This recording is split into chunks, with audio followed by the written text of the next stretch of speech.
সালাম আলাইকুম দর্শক। আসলে অনেক গরম পড়তেছে। এর জন্য আমি স্টুডিওতে শুট করতে পারলাম না। খুবই গরম। চতুর্দিকে অনেক লাইট থাকে, যার কারণে ঐরকম এসির ব্যবস্থাও নাই। এর জন্য এভাবে কথা বলা। যাই হোক, আমি টপিকসে ফিরে আসি। ভারত-পাকিস্তান টপিকস। ভারত-পাকিস্তানের যেই যুদ্ধের কারসাজি শুরু হইল পেহেলগামের পর থেকে, এটা তো আপনারা সবাই জানেন। নতুন করে বলার কিছু নাই। আমি যে মূল ফ্যাক্টটা আলোচনা করতে চাচ্ছি সেটা হচ্ছে পাকিস্তানের সঙ্গে ভারত কখনোই যুদ্ধে জয়লাভ করতে পারবে না। কখনোই না। যদি আ কি বলে মাইকিং করে ২ দেশের মধ্যে প্রস্তুতি নিয়ে ২ দেশের জনগণের মধ্যে, প্রশাসনের মধ্যে, আর্মির মধ্যে সবকিছু কমপ্লেক্ট করে যদি যুদ্ধের ডাক দেওয়া হয়, তারপরেও পাকিস্তানের সঙ্গে ইন্ডিয়া কখনোই যুদ্ধে জয়লাভ করতে পারবে না। এখন যদি আপনি পরিসংখ্যান বলেন, তাহলে পরিসংখ্যানে ইন্ডিয়া সবসময় আগায় থাকবে। কেন? যদি জনসংখ্যার কথা বলেন, অনেক বেশি জনসংখ্যা। অনেক বেশি। ৪ গুণ, ৫ গুণ, ১০ গুণ যাই বলেন আপনি। কোনো কিছু কমতি হবে না জনসংখ্যার ক্ষেত্রে। এরপরে যদি আপনি বলেন অস্ত্রের ক্ষেত্রে, আ যদি আ কি বলে হ্যান্ড মেকিং অস্ত্র বলেন, যেটা হাতে থাকবে, যেটা দিয়ে ফায়ার করবে।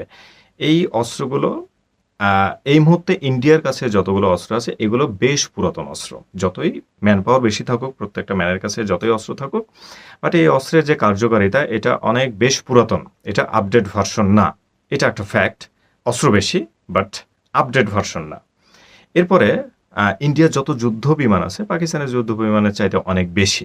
সবকিছু বেশি। যাই হোক, আমি এক করে সবকিছু বলতে চাচ্ছি না। আপনারা বুঝে নেন যে সবকিছুই ইন্ডিয়ার বেশি। তারপরেও পাকিস্তানের সঙ্গে ইন্ডিয়া পারবে না। কেন? এটার হচ্ছে কমন সলিউশন হচ্ছে ইন্ডিয়ানরা যুদ্ধ করা জাতি না। ইন্ডিয়ানরা যুদ্ধ করা জাতি না। বিশেষ করে আমি যদি স্পেসিফিক বলি, তাহলে হিন্দুরা যুদ্ধ করা জাতি না। তাহলে যুদ্ধ করা জাতি কারা? মুসলমানরা। যুদ্ধ করা জাতি কারা? ইহুদিরা। যুদ্ধ করা জাতি কারা? শিখ, যেটা পাকিস্তানে পাঞ্জাবে আছে, ইন্ডিয়ার পাঞ্জাবে আছে। এরা হচ্ছে মূলত যোদ্ধা। এখন এই যে যারা আদিও যোদ্ধা, যাদের রক্তে যুদ্ধের ব্যাপার-স্যাপার থাকে, তাদের কিন্তু ডেয়ারের যে স্কেল লেভেলে এটা সবসময় উপরে থাকে। পাকিস্তান পুরোটাই হচ্ছে মুসলিম কান্ট্রি। তাদের কাছে অস্ত্র কম থাকুক, তারপরেও যথেষ্ট আছে। কিন্তু তাদের যে তাদের যে সাহস, এইটা ইন্ডিয়ানদের কাছে নাই। অনেকেই আপনারা টেলিভিশন চ্যানেলের মাধ্যমে বিভিন্ন জায়গায় আপনারা দেখেছেন যে ইন্ডিয়ার যখন অ্যাসেম্বলি হইল এই যুদ্ধ লাগার পরে, তখন যে তাদের সেনাবাহিনীর উচ্চপদস্থ কর্মকর্তারা তারা পিছপা হটছে। কারণ তারা জানে ইতিহাস কি। কারণ তারা জানে ভূতপূর্বে পাকিস্তানের সঙ্গে ইন্ডিয়ার যতগুলো যুদ্ধ হয়েছে, প্রত্যেকটা যুদ্ধে পাকিস্তান ইন্ডিয়াকে একদম শোয়াই দিছে, একদম ধোয়াই দিছে। তো ওইটা একটা পূর্বের এক্সপেরিয়েন্স তো আছেই। তারপরেও তারা যে ডিয়ারিং কান্ট্রি, আমি সিম্পল একটা যদি মেজারমেন্ট করি, একজন পাকিস্তান বনাম ১০০ জন ইন্ডিয়ান। এটা আপনারা সবসময় মনে রাখবেন। কারণ একজন পাকিস্তান তার বুকের ভেতরে যে ডেয়ারটা আছে, তার যে সাহসটা আছে, সে যদি সশস্ত্র হয় তাতেও কিচ্ছু যায় আসে না। সে যদি সাধারণ নাগরিক হয় তাতেও কিছু যায় আসে না। মূলত সাহসটার কথা বলছি। সো ১০০ জন ইন্ডিয়ানের বিপক্ষে সে মরবে কি বাঁচবে এইটা সে চিন্তাও করবে না। আর যখন যুদ্ধের ব্যাপারটা চলে আসে, যুদ্ধের কথা যখন চলে আসে, আর সেটা যদি স্পেশালি হয় ইন্ডিয়ার বিরুদ্ধে, কোনো পাকিস্তানি নাগরিক বলেন বা পাকিস্তানি যোদ্ধার কথা বলেন, তাদের মাইন্ডে যখন এই চিন্তা আসবে যে আমরা ইন্ডিয়ানের বিরুদ্ধে যুদ্ধ করতে চাচ্ছি, তাহলে এই সাহসের পরিমাণ ৩ গুণ বেড়ে যাবে। ৩ গুণ বা অনেক গুণ।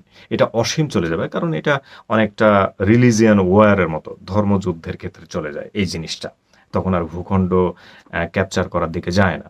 সো ধর্ম যেখানে থাকে, সেখানে আসলে কেউই পিছপা হতে চায় না। কিন্তু পাকিস্তানের ইতিহাস, পাকিস্তানের ডেয়ারিং সবকিছু, আফগানিস্তানে পাকিস্তানের যে তাণ্ডব চালানো, বাংলাদেশে পাকিস্তানের যে তাণ্ডব চালানো, এবং একটা পরিসংখ্যানে দেখা গেছে পৃথিবীতে যত মানুষ মারা হইছে একটা দেশ কর্তৃক, সবচাইতে বেশি মানুষ মারা হইছে পাকিস্তান কর্তৃক। সেটা আ আ ইন্ডিয়ার মধ্যে বলেন, সেটা বাংলাদেশে বলেন, বাংলাদেশে লাখ মানুষ তারা মারছে। এরপরে আফগানিস্তানে তারা লাখ মানুষ মারছে। আশেপাশে অন্যান্য দেশে আছে। সো ইন্ডিয়া কখনোই পাকিস্তানের সাথে পারবে না। অনেক হতাহত হবে, অনেক ক্ষয়ক্ষতি হবে। কিন্তু আল্টিমেট যুদ্ধ করার জন্য মেইন যে জিনিসটা দরকার, সাহস। এটা ইন্ডিয়ানদের কাছে নাই। তারা শুধুমাত্র ওই ম্যানিপুলেট করতে পারে ইন্ডিয়ানরা। তারা শুধুমাত্র ম্যানিপুলেট করতে পারে বাই দ্য মুভি। মুভিতে তারা তাদের নায়কদের সুপারম্যান পাওয়ারে সুপার, সুপার অভিনয় করাবে। তাতে মানে যাতে বোঝায় একটা মাইন্ড সেটআপ দিয়ে দেয় যে ইন্ডিয়ানরা আসলে পিছপা হয় না। হ্যাঁ? সবসময় পাকিস্তানের উপরে তারা থাকে, পাকিস্তানের ভেতরে গিয়ে তারা ঝান্ডা গাড়বে। এই ধরনের একটা মাইন্ডসেট তারা তৈরি করে। এটা জাস্ট মুভির মধ্যেই পসিবল। এবং আপনারা জানেন যে বাস্তবতার সাথে মুভির কোনো মিল নাই। তো ওরা আসলে মুভিতেই পারবে। ওরা আসলে ড্রামার মধ্যেই পারবে। কিন্তু বাস্তবতা আপনার চোখের সামনে। এত, এত স্পেশাল যুদ্ধবিমান, রাফালের মতো যুদ্ধবিমান তারা অনায়াসে ভূপাতিত করছে। পাকিস্তানের কাছে এমন কি টেকনোলজি আছে আপনি বলেন? কিন্তু তারাও তাদের ভেতরে এমনভাবে সব এয়ার ডিফেন্স করে রাখছে, তারা কোন, কোন দেশের সাথে কানেকশন করে রাখছে, এইটা একদম ক্লিয়ার হয়ে যাচ্ছে।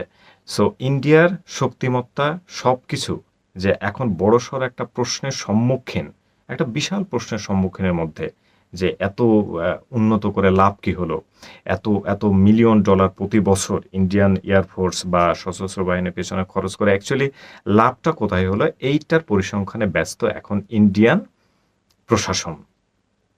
পাকিস্তানের যথেষ্ট ক্ষতি হয়েছে, বাট আল্টিমেট আমার মনে হয় যে পাকিস্তানের সাধারণ জনগণ খুবই খুশি এই ব্যাপারটাকে কেন্দ্র করে যে একদম দৃশ্যমান ক্ষয়ক্ষতি করানো গেছে ভারতের। এবং ইন ফিউচারে যতবারই লাগুক পাকিস্তানের সাথে ইন্ডিয়া কখনোই পারবে না, কখনোই পারবে না। ইতিহাসও পারেনি, ইন ফিউচারে পারবে না। আর অন্যান্য দেশের কানেক্টিভিটি ওটা তো বাদই দিলাম, কারণ পাকিস্তানের পেছনে স্বয়ং চীন দাঁড়িয়ে আছে।